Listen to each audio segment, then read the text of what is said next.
నమస్కరిస్తా ఉన్నా. అలాగే ఇక్కడికి విచ్చేసినటువంటి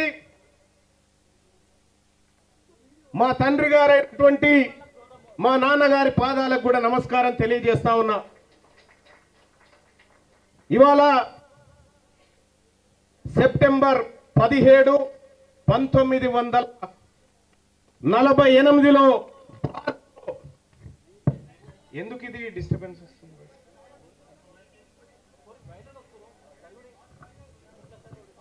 దయచేసి కొంచెం అక్కడ జరగని పెంచు.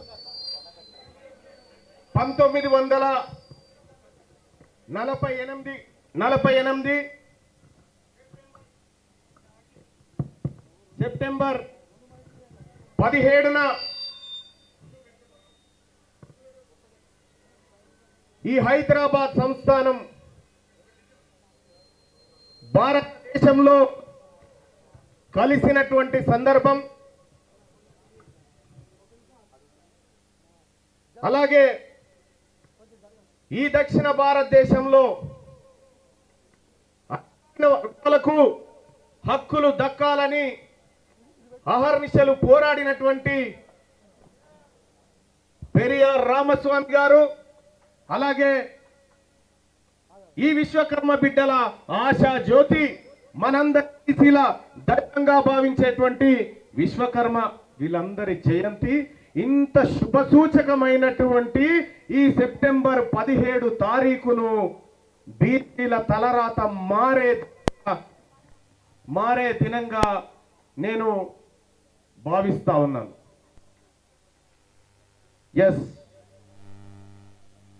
ముందు మురళీ మనోహర్ గారు, ప్రొఫెసర్ మురళీ మనోహర్ గారు తన జీవితమంతా బీసీల కోసం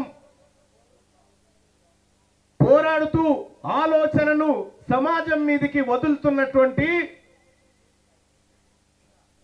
మన ఆత్మగౌరవ ప్రతీకగా ఉన్న ప్రొఫెసర్ మురళీ మనోహర్ గారు ఈ వేదికను నడిపించమని అప్పచెప్పిన గంట 2 గంటలు మీ ఆలోచన ఏందో చెప్పండి అని ఈ సభ ముందు వాళ్ళని కూర్చోబెట్టిన.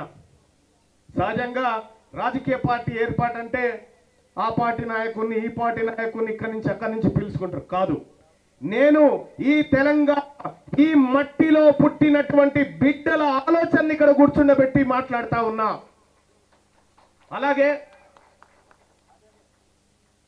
అలాగే వాళ్ళందరి అభిప్రాయాలను కూడా నేను అనుక్షణం విన్న సందర్భంలో ముక్త కంఠంతో ఈ రాష్ట్రంలో బీసీలకు రాజకీయ పార్టీ అవసరము ఉంది అనేటువంటి సూచన నాకు వినబడ్డది మేధావి లోకం నుంచి. ఎస్, తెలంగాణ రాష్ట్రంలో మెజారిటీ ప్రజల కోసం రాజకీయ పార్టీ లేదు కాబట్టే నేను నా తల్లిదండ్రుల ఆశీస్సులతో ఈ మేధావి వర్గం ఆలోచనతో ఈ అణగారిన వర్గాల అభివృద్ధిని కాంక్షిస్తూ ప్రజలందరికీ సమానమైనటువంటి హక్కులు వాటాలు దక్కాలనేటువంటి సంకల్పంతో రాజకీయ పార్టీని రాష్ట్రంలో ప్రారంభిస్తా ఉన్నామని చెప్పి తెలియజేస్తా ఉన్నా. చాలా మంది గతంలో చాలా మంది నాయకులు మాట్లాడారు, పార్టీ పెట్టుడంటే పాండబ్బనా, ఇటువంటి అన్ని డైలాగులు ఎందుకు చెప్పిర్రో మాకు తెలుసు. ఎందుకంటే ఈ వర్గాల నుంచి ఆలోచన కూడా పుట్టొద్దు అనేటువంటి కుట్రలో భాగమే తప్ప ఇంకోటి కాదు. ఇవాళ నేను గర్వంగా చెప్తా ఉన్నా, ఈ తెలంగాణ సమాజంలో ఉన్నటువంటి మెజారిటీ ప్రజలారా, మనము గాంధీ భవన్ మెట్లకాన్నో, బీజేపీ ఆఫీస్ మెట్లకాన్నో, బీఆర్ఎస్ పార్టీ గేట్ కాన్నో నిలబడి బీ ఫామ్లు అడుక్కునేటువంటి రోజు ఈ రోజు నుంచి కథం కాబోతా ఉందని చెప్పి తెలియజేస్తా ఉన్నా.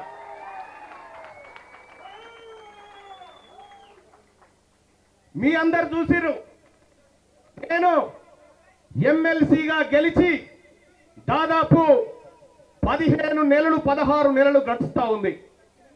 ఈ 16-17 నెలల్లో నేను ఈ మేధావి వర్గం ముందు చెప్తా ఉన్నా, ఇక్కడ ఉన్నటువంటి ప్రజల ముందు చెప్తా ఉన్నా, నా పరిపాలన పైన, నా పదవి పైన ప్రజా రెఫరెండాన్ని కోరుతా అని చెప్పి తెలియజేస్తూ, మేధావులారా, నేను చేసినటువంటి పని నిజంగా మిమ్మల్ని మించినటువంటి తెలంగాణ సమాజం లేదు. మీరు చెప్పండి, తీన్మార్ మల్లన్న నువ్వు ఎమ్మెల్సీగా గెలిచిన దగ్గర నుంచి నువ్వు పని సరిగా చేయలేదు అనేటువంటి మీ సమాధానం చెప్పండి. ఇప్పుడు రాజీనామా చేయడానికి సిద్ధంగా ఉన్నా. అలాగే తీన్మార్ మల్లన్న నువ్వు చట్టసభల్లో ఉండి మా కోసం, మా వర్గాల కోసం, మా ఆలోచన కోసం నువ్వు పోరాడుతున్నావు కాబట్టి ఎమ్మెల్సీగా కొనసాగమని అదన్నా చెప్పండి. ఈ రెండు మీ కాళ్ళ దగ్గర పెడుతున్న నిర్ణయం మీదే. రెండో విషయం, మీరు చూసిరు తీన్మార్ మల్లన్న మండలిలో మాట్లాడుతూ ఉంటే, ఈ వర్గాలకు జరిగినటువంటి అన్యాయం గురించి నేను మాట్లాడుతూ ఉంటే కుక్కిన పేరు, ఎంత పెద్ద దండు నా చుట్టూ వాళ్ళు ఉన్నా నేను బెదరకుండా అదరకుండా ఈ వర్గాలకు జరిగిన అన్యాయాన్ని ప్రతి లెక్కతో సహా ఈ ప్రపంచం ముందు పెట్టిన. సోదరులారా, నాకు తెలుసు ఈ వర్గాలకు ఏ రకంగా ఈ పార్టీలు అన్యాయం చేసినో తెలుసు. నేను చాలా మంది తీన్మార్ మల్లన్నను వాటి తెరువుబోకు, ఈ బీసీల ముచ్చట ఎత్తకు, నీకు ఏది కావాలంటే అది చేస్తాం అనేటువంటి లెక్కలు కూడా నా దగ్గరకు వస్తే నేను ఎడమ కాలితో ఆ లెక్కలను తన్ని, ఏ బిడ్డలైతే తమ కాలును అసెంబ్లీలో మోపలేదో మా వర్గాల నుంచి, ఆ బిడ్డలను నాతో పాటు తోడుకోవాలని శపథం చేసి వచ్చిన నేను. ఏ వర్గాల ప్రజలైతే ఇప్పటి వరకు అసెంబ్లీ ముఖం చూడలేదో ఆ బిడ్డలను పాటు అసెంబ్లీకి తీసుకుపోయి వాళ్ళ సీట్లలో కూర్చుండబెట్టడం కోసం నేను యుద్ధం చేయబోతున్నానని ప్రకటించి వచ్చిన. ప్రజలారా, వీళ్లకు ఉన్నంత అవగాహన నేను మళ్ళీ చెప్పడం దుర్మార్గం అవుతుంది. వీళ్ళు చెప్పింది ప్రతిదీ నోటెడ్ సార్. మీ సలహాలు, మీ ప్రశ్నలు, మీ హెచ్చరికలన్నీ నోటెడ్. కాబట్టి తెలంగాణ రాష్ట్రంలో సరే రాజకీయ ప్రసంగాలు తర్వాత చేసుకుందాం, కానీ ఇంత శుభ దినమైనటువంటి ఈ రోజున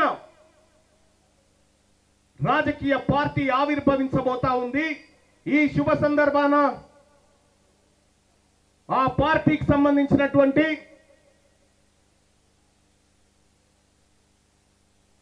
ప్రకటన ఏమనుకుంటారు మీరు? పార్టీ ఒకసారి చెప్పండి, ఏమనుకుంటున్నారు? BC right.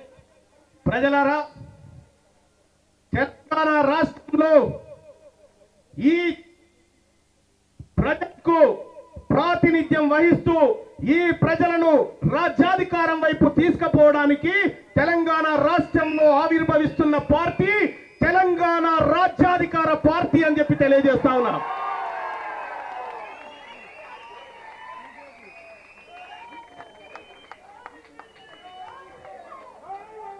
ఈ తెలంగాణ రాజ్యాధికార పార్టీని సుదీర్ఘ పాటు బీసీ ఉద్యమాలకు తన జీవితాన్ని తర్పణం చేసిన పెద్దలు నారగోని గారు నాతో పాటు వేదిక మీదకి రావాల్సిందిగా కోరుతా ఉన్నా.